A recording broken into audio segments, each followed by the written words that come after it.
Okay, at age 15, he invented this method of communication so that people like him, who could not see, could enjoy reading books. See? So you can see, Louis Braille had been blind when he was 3 years old, so that he needed to study really hard. He was blind. I know this person. He was in London. I knew him. Right. Oh, look. Who is this person? You know, it's the Egyptian people, but they look kind of funny. And look, when was writing invented? Yeah, had writing exist? Let's read it. We think that writing was invented independently in at least 4 separate places at 4 different times. The earliest writing was invented in ancient Egypt, where people wrote sentences made of complicated pictures at least 6,000 years ago. Later, they developed a system of simpler forms of these pictures, writing with a brush and ink on a sheet of painted plant fiber. Yeah, a brush, but also a feather. Yeah, we write by feather a long time ago. Writing was also invented very early, at least 5,000 years ago, by people called Sumerians in the land that is now the country of Iraq. They developed a complicated script of lines and dots, probably because the materials they used. They wrote with a magic point on wet clay tablets, and if you ever tried that, you just know how hard it is to make anything other than lines or dots. Let's see if someone used some, feathers. See. Somewhat later, was again independently, writing was developed in China, where people wrote complex pictures with ink on paper. This writing is still in use, but today no one can even understand the writing of the fourth group of people who developed this idea. These were the Mayans of Central America, and like much of their civilization, their writing is a mystery to us. Yeah, I will show you my writing. What's my book? Here, so this is, look everybody.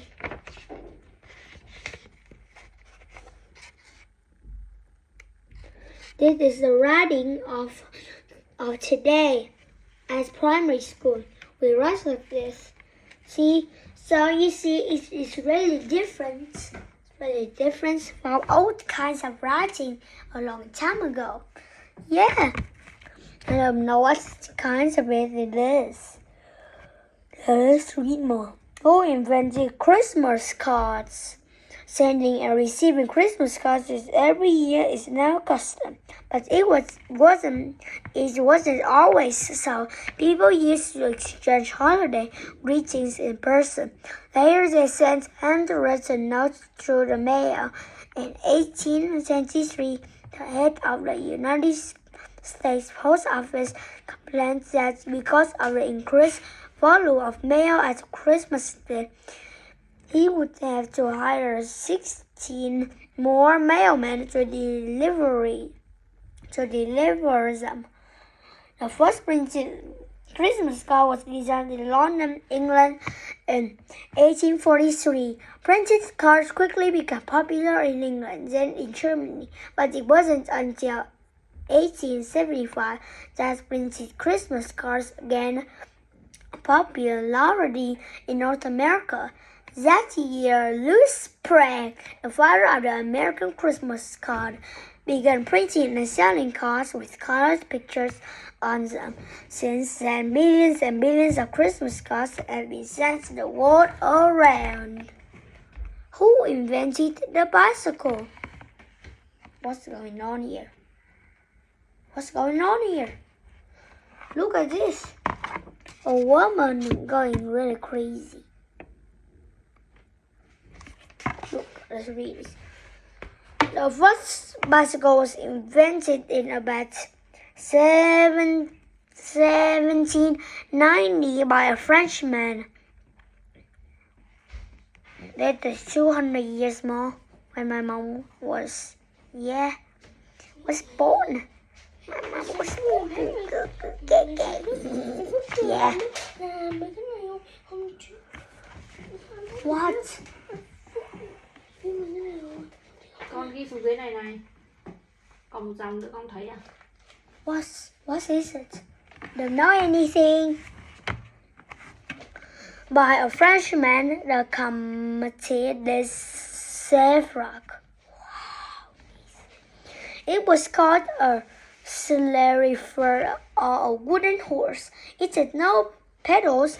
Riders had to kick their feet on the ground to make it go. Adding to the thrill was the fact that there was no way to steer it and no brakes.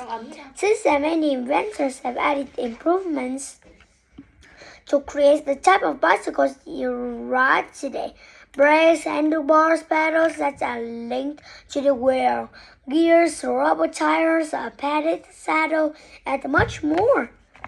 Did you know the fastest bicycle can travel at about 100 kilometers, 60 miles an hour?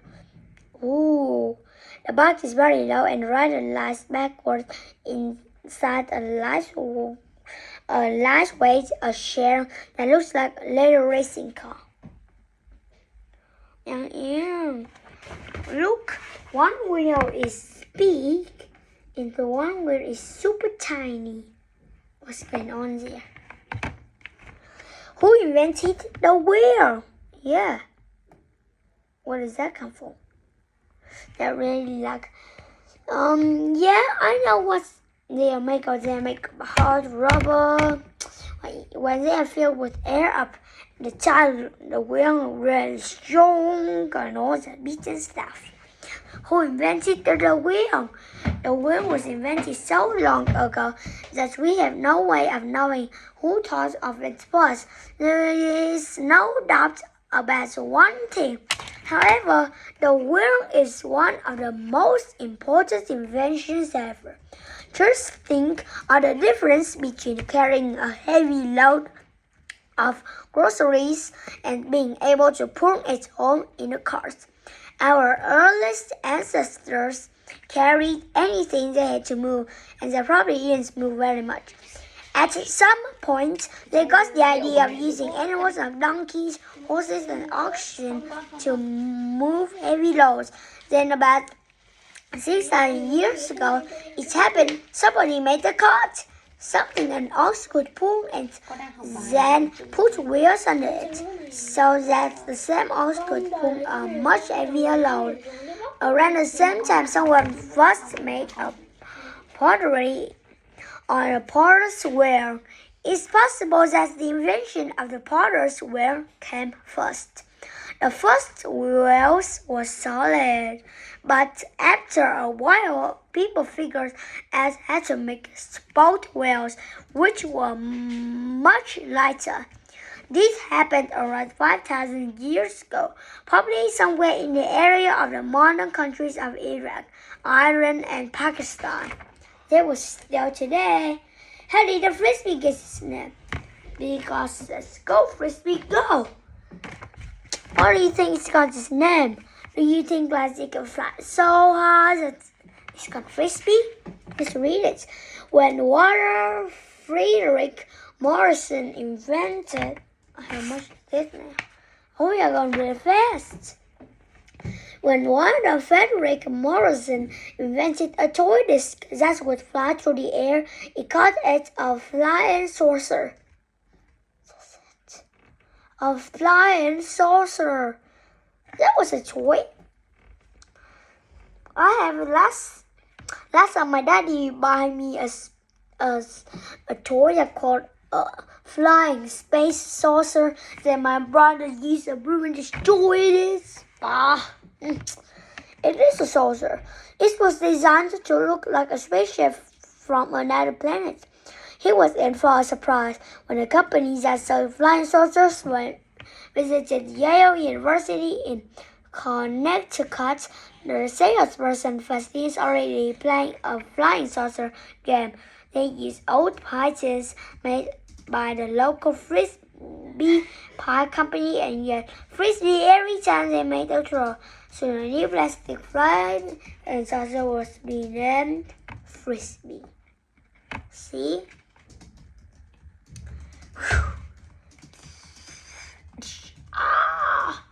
See, that was fun. Who invented portable cassette players with earphones?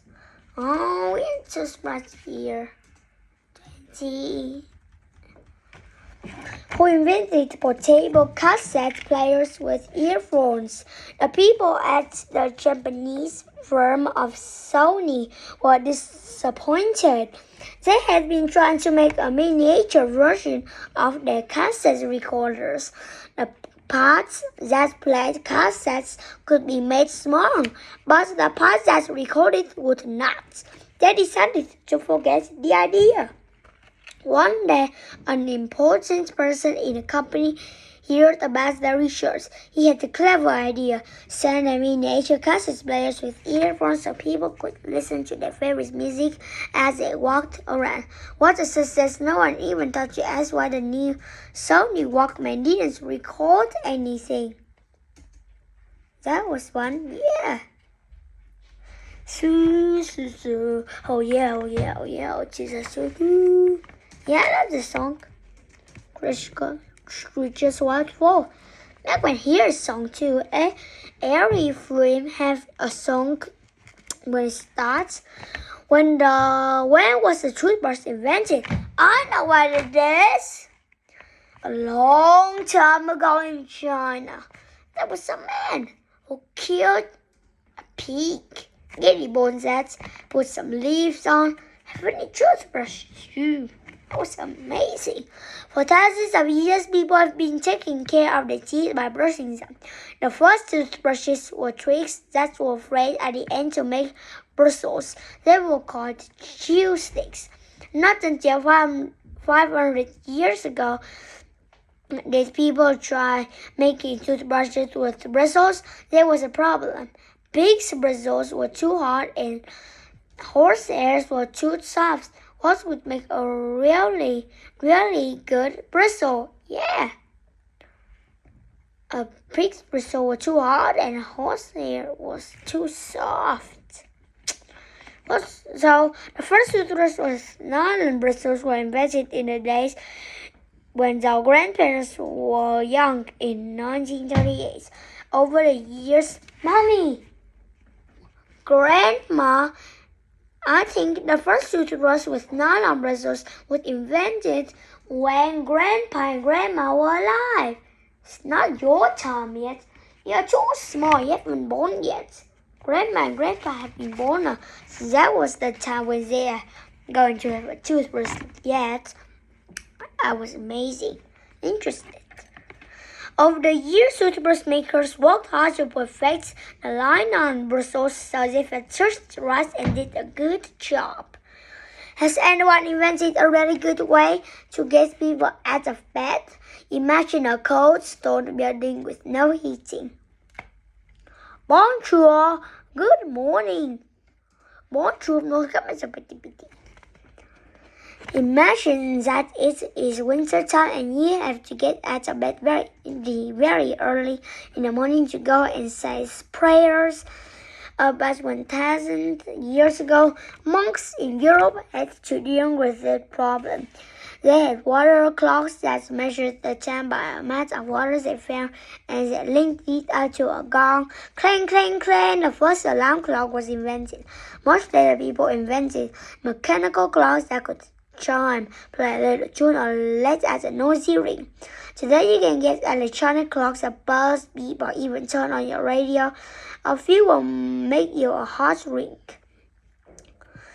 You still don't want to get out of bed. Maybe you need a bed that lifts up as the pillow and tips your feet first onto the floor. Yeah, you need a bed. This will be the best bed ever. It's an electronic. Ice cream, yum, yum, yum. Who invented frozen food? Frozen food wasn't strictly invented, it was discovered between 1912 and 1916. A man named Clarence Burnside traveled throughout Labrador. He noticed that the Indians of the region caught special food to freeze in the sub-zero temperatures. As long as it remained frozen, the fish remained good even to cook and eat. After years of experimenting, he perfected a method for quick freezing food. We can make our own ice cream, Mom. We don't need to buy. We can make it. All the thing we need is a freezer, milk, and steak so we can hold it. Sounds yummy. Yeah. In 1925, Burnside started selling small compact boxes of frozen fish. Did you know a man named Frank Epperson invented a postcode in 1905? He left a glass of lemonade with a mixing sticks in it on a windowsill one cold night, and in the morning, there it was, the first popsicle. Yeah, you can get it your own. Freeze and you're hungry, you can eat this ice cream. That's really tasty, and that makes me really hungry now. Mommy, I need water, some tasty water. Can you buy milk? I need some yummy milk so I can make my own ice cream. Amazing, right? Who invented the snowball? I never ride on this thing before. This thing is really good. It's one of the most funnest and one of the most excitingest thing you ever do on winter days. Joseph Amand Bombardier suffered a tragedy. His young son died because he could not be taken to hospital during a snowstorm in Quebec. Bombardier was determined that the same thing should not happen to anyone else. It took him a lot of work to get the design right, but finally in 1930 he made a machine that would do the job. It looked like a motorbike on skis and used traction to travel through the snow. The snowmobile has become a very useful form of transport for people who live in snowy regions. It is used to deliver mails by emergency services and also for the sheer fun of spinning over the snow. Here. It's fun, right? Yeah, of course it is fun. Everyone loves it. Who invented blue jeans? Blue jeans.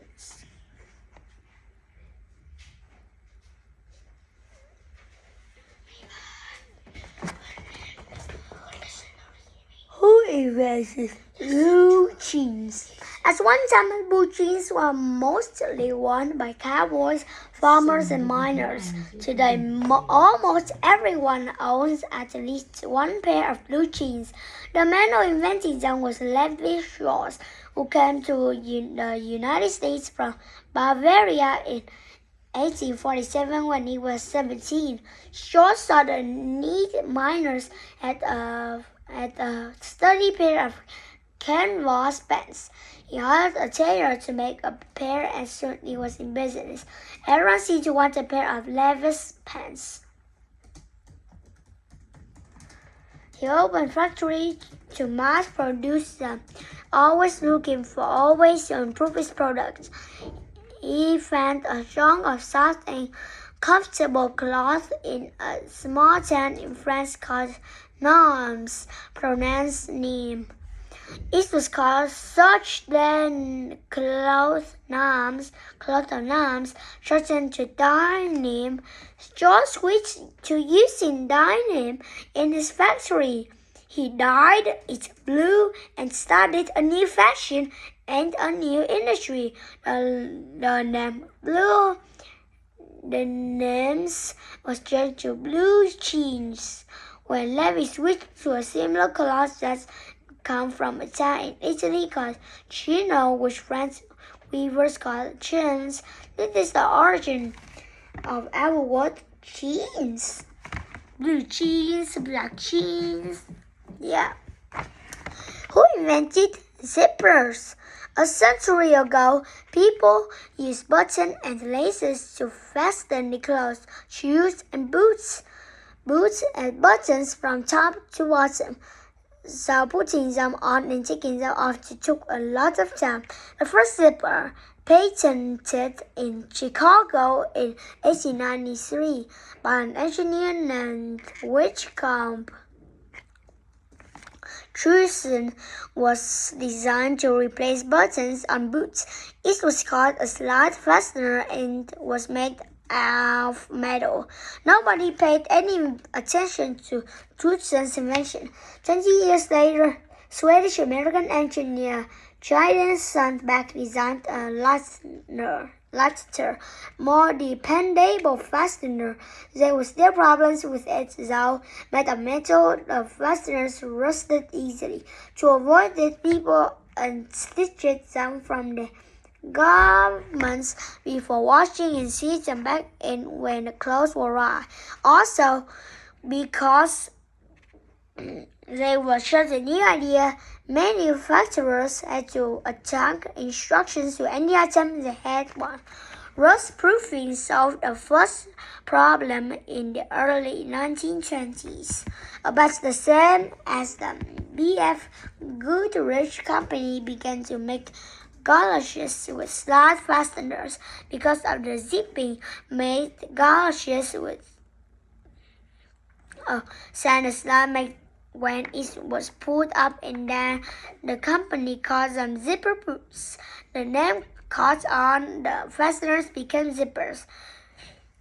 And who today could imagine life without them? It would take a long time putting them up all long. But now we have zippers, we can zip them all fast. Mommy, I never finished reading this book. I've learned lots of things, everybody. Who invented radian? Oh, a little dolly. Marcella Gruel was 13 years old and she was sick. Her father decided to write a story to cheer her up. It was about a little girl who had a dog called Rachel, and when Marcella's aunt Prudence heard about it, she made the first Radian dog as a present for Marcella. A Radian type of dog has been a best friend to thousands of children for over 70 years. What is the difference between a discovery and an invention? Making a discovery means that you find out about something that already exists. If a few people already know about it, you could be considered the discoverer. If you are the first person to make it widely known. Coming up with an invention means that you make something that is entirely new. For example, the ancient peoples of Central America discovered cocoa trees growing in the area where they live. They also discovered, perhaps by accident, that they could make a flavored drink by soaking the seeds of this tree in water.